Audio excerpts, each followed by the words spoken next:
주님의 이름으로 은혜와 평강을 기원합니다. 욥기 22장 성경 칼럼. 요절 13절, 29절. 제목 어디서부터 잘못된 것일까? 인생을 살면서 수없이 하는 질문입니다. 행사를 마치고 하는 피드백일 수도 있고 큰 사건의 공과를 점검하는 백서일 수도 있습니다. 민족적으로 보면 전쟁 이후에 후세에 경계를 남기려는 징비록이 이에 해당됩니다. 잘된 경우와 잘못된 결과에 결정적으로 작용했던 어떤 순간이나 사유를 찾아내는 작업입니다. 개인과 회사와 나라가 점검하고 반성하고 수정하는 과정이 꼭 필요하다는 것은 역사가 증명합니다. 이것을 영적인 신앙의 영역으로 옮겨올 경우에 신론에 적용할 수 있습니다. 신론이란 신에 대한 가치관을 말하며 신관이 어떠냐에 따라 파생되는 결과는 천차만별로 갈라집니다. 예를 들어 공산주의는 유물론에 근거한 무신론이어서 하나님을 전혀 의식하지 않습니다. 그 결과로 공산당 독재 권력 유지의 목적을 위해서는 어떤 악행도 자연스럽게 행하게 합니다. 사람의 행복을 우선으로 행해지는 인본주의 심리학과 상담도 이신론의 또 다른 현상입니다. 욥기 22장은 3차 대화 주기가 시작되어 엘리바스가 서막을 엽니다. 특이한 것은 그의 1, 2차 변론에 비해 그 내용과 어조가 더 극단적이라는 사실입니다. 논리적인 권명과 설득은 사라지고 욥을 악독한 죄인으로 단정합니다. 이를 확정하기 위해 모든 수단 방법을 동원합니다. 1절부터 5절. 일반적인 부자들이 범하는 사회적 죄악들을 욥에게 적용하여 비난하고 욥의 목을 조릅니다. 6절부터 11절. 그러나 욥은 실제적으로 그 시대 누구보다 선행과 구제에 앞장선 사람이었습니다.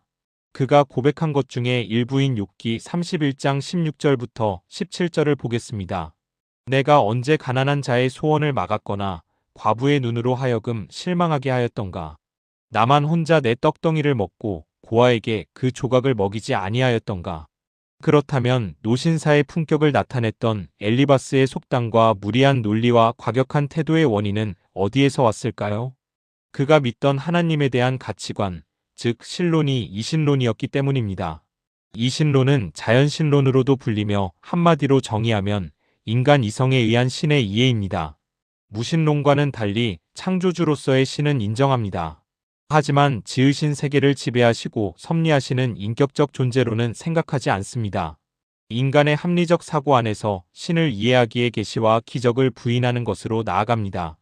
결국 창조된 이 자연계는 하나님의 섭리와 손길이 아닌 기계적 필연의 법칙으로 움직인다고 봅니다. 엘리바스의 이런 신과는 그의 변론에서 속속히 드러납니다. 욥기 22장 12절부터 14절입니다.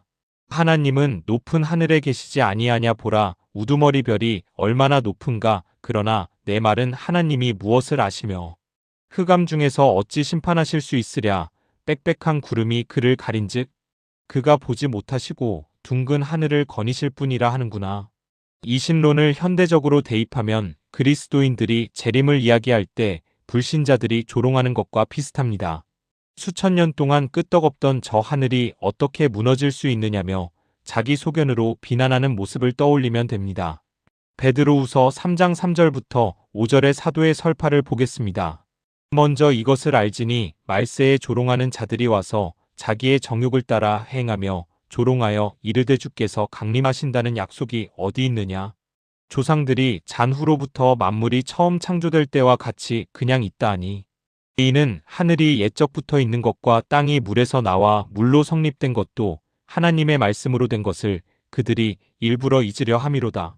결과적으로 이신론을 가진 신앙은 인간을 향한 하나님의 깊고 세미한 사랑을 거부하게 됩니다.